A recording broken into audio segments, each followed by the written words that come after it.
September 25th, 2025, 4:05 p.m. local time, Southern Caribbean Sea. Inside the Combat Information Center of the USS Gravely, a radar operator freezes. Fresh contact appears on the Spy 1D radar display. At first, it is just a green echo, but its speed vector tells a different story. A Venezuelan patrol boat, Deity class, pushes west, angling straight toward the destroyer. The call goes out immediately. New surface contact bearing 2110. Range 29 nautical miles. Closing. On the bridge, officers glance up from their charts. They know the coordinates by heart, 30 miles off Venezuela's coast.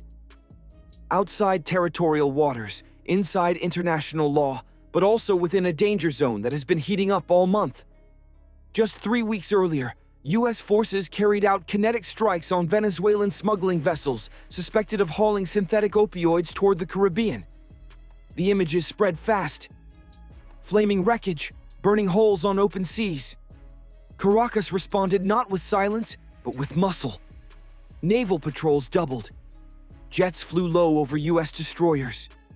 State TV broadcast commanders promising to defend sovereignty. Now that rhetoric has a shape. Steel engines and a patrol ship tearing across the horizon without a word. The CIC operator updates the logbook. Closest point of approach, 3 nautical miles. Time to CPA under 12 minutes. The number lands heavy. 3 miles is nothing for 2 warships bristling with sensors and weapons. But at that range, a single turn of the helm or one false signal could be misread as hostile intent. The Gravely's captain doesn't wait. Orders fire down the chain. Maintain ROE, get every system watching, hail them now. The clock is ticking 11 minutes until steel meets steel, or discipline wins the day. The USS Gravely, an Arleigh Burke-class guided missile destroyer, slices through the Caribbean at a steady 15 knots. She carries the full weight of an Aegis warship.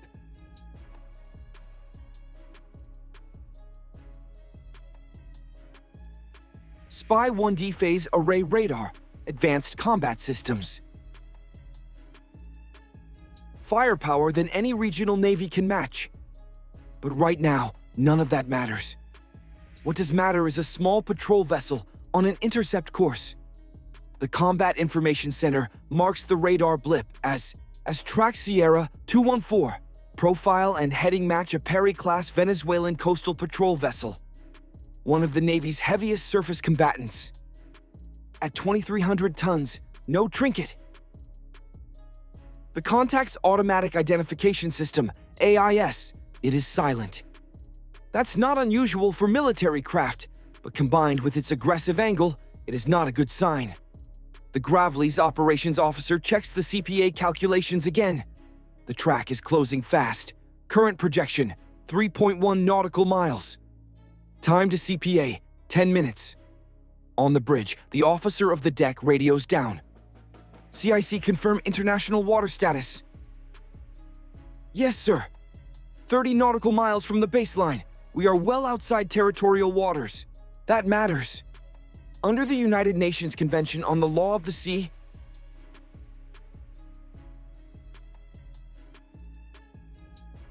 exclusive economic zone, territorial waters reach 12 nautical miles from a nation's shore. Past that lies the exclusive economic zone, where resource rights apply, yet freedom of navigation remains assured. Gravely is not violating, it's acting lawfully, but legality can't stop steel from impacting. The global bridge-to-bridge frequency, English first, unidentified Venezuelan naval vessel. This is United States warship operating in international waters. You are closing distance at high speed. Alter course immediately. CIC waits for a response. Second hail, this time in Spanish. Still no answer. The silence feels worse than aggression. At least aggression you can gauge. Silence leaves everyone uncertain. And in naval standoffs, uncertainty turns dangerous. The Venezuelan target isn't drifting, it's accelerating. CIC reports again. Sierra 214, boosting speed, 12 knots to 22. Repeat, 22 knots. Bearing steady. Motive seems intentional. That alters everything. Cargo ships don't surge 10 knots within 2 minutes. This is a shove. The captain steps onto the bridge wing. Binoculars lifted, scanning the horizon. Nothing visible yet, but radar shows the picture unmistakably. The target is closing fast. CIC updates. Closest point of approach now 2.6 nautical miles. Time to CPA 7 minutes.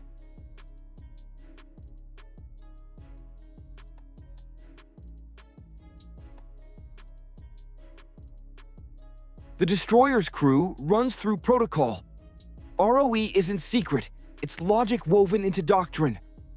Warn, show presence, ready to respond. Each move is measured, intentional, logged. No improvisations.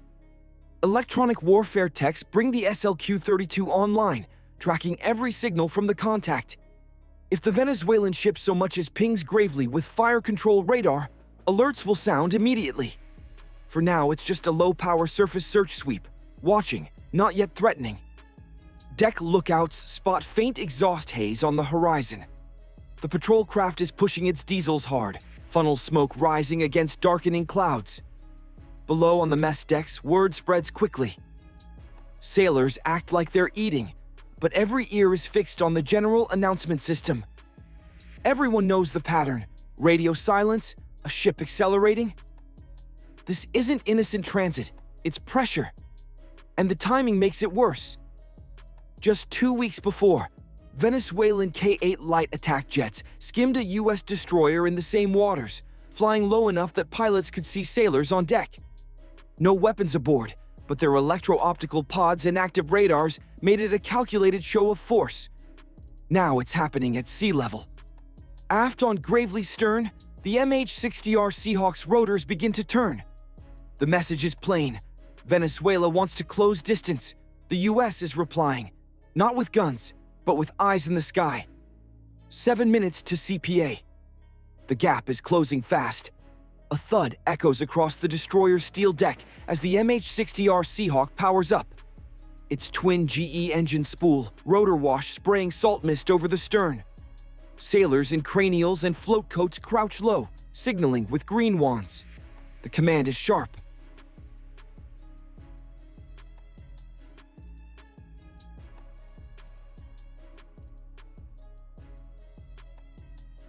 Presence but not provocation. The Seahawk rises clean from the deck, banking wide to starboard, keeping clear of the Venezuelan patrol craft's direct track. Inside the cockpit, 2 pilots focus on holding a visible but non-threatening orbit, while the sensor operator spins up the MX-20 FLIAR turret beneath the nose. In the Combat Information Center, the feed comes online. Infrared imagery blooms across the displays. Each frame is time-stamped, geotagged, and archived as proof not only for the captain's log, but for Washington, and if needed, the United Nations. Then the next signal arrives. The green laser pulse.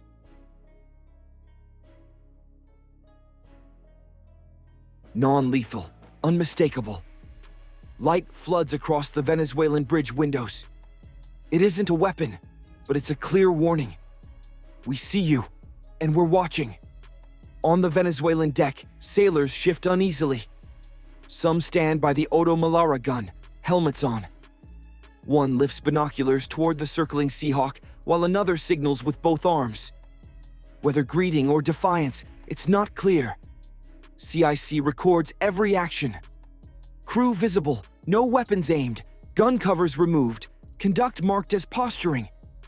The Venezuelan vessel replies in kind. Its surface radar scans both the destroyer and the Seahawk. A low-power sweep that feels deliberate. Not fire control, yet. The line between observation and targeting is knife-thin. From Gravely's bridge, the captain keeps his voice calm. Maintain orbit, no overflight, document everything. The Seahawk circles again. Deliberately wide, its Navy markings plain and impossible to miss. Cameras keep recording. Every frame adds proof to the U.S. record.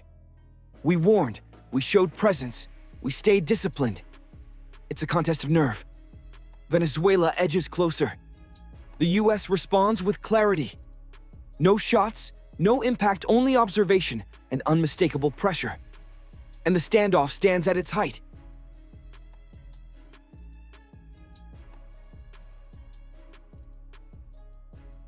At 4:16 p.m., the Venezuelan patrol ship finally blinks. Its wake narrows, bow lifting less as the engines ease back. Speed drops, 20 knots, then 18. A shallow turn to starboard follows, drawing its course just off Gravely's bow. Not a withdrawal, but no longer a direct intercept either. CIC confirms, CPA increasing now, 4.2 nautical miles. Contact altering course. The radio crackles at last. In Spanish first, but says, U.S. warship, this is Venezuelan vessel on sovereign patrol duty. We are operating near Venezuelan waters. The captain wastes no time. His reply, firm and measured.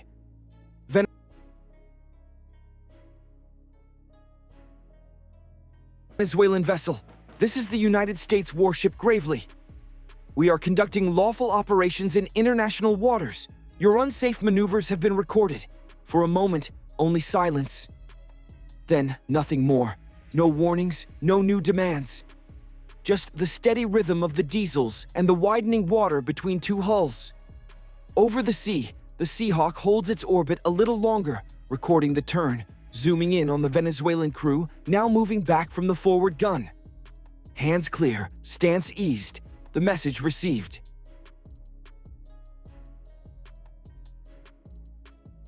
By 4:20 p.m., the CIC reports CPA extended to 5 nautical miles and growing.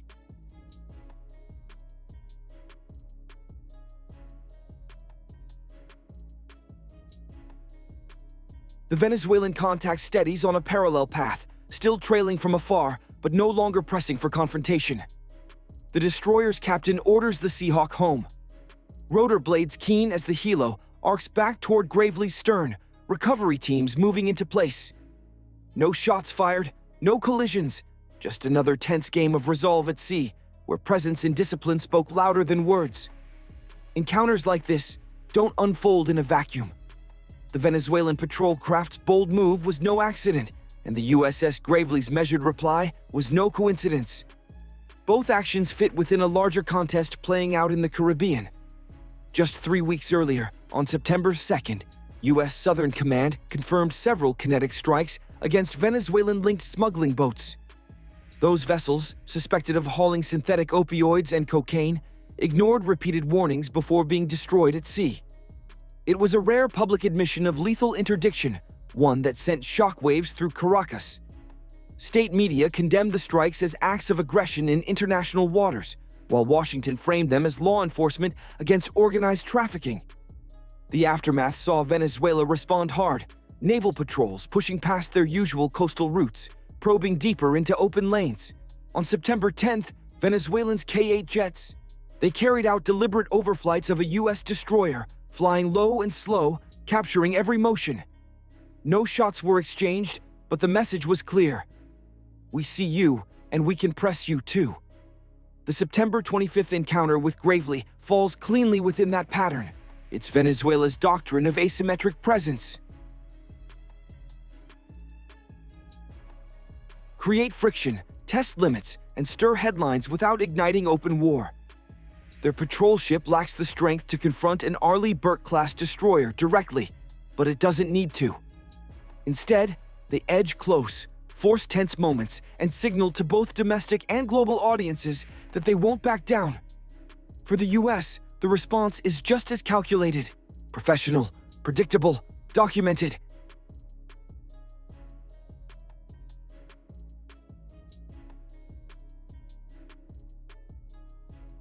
By documenting every hail, every maneuver, every radar pulse, the Navy builds an unshakable record of evidence. Each second of FLIR footage from the Seahawk, every transmission, stands as potential proof in diplomatic circles. It demonstrates restraint without implying weakness. A method shaped to prevent escalation while maintaining control. And make no mistake, escalation always lingers near. At CPA under 3 miles, a misread signal or sudden course change could have set off a chain of reactions no one intended. That's why discipline remains the US Navy's sharpest weapon in these waters. But the stakes stretch far beyond one tense afternoon. The Southern Caribbean serves as a crossroads for narcotics routes, disputed fisheries, and symbolic power plays. Each intercept, each patrol, feeds the ongoing cycle of deterrence and defiance. This time, it closed with a turn and a radio call. Next time, the stakes could climb much higher. So now, here's the question for you. Should the US respond more aggressively to Venezuelan patrols when they cut it this close? Or is calm restraint the smarter weapon in these waters?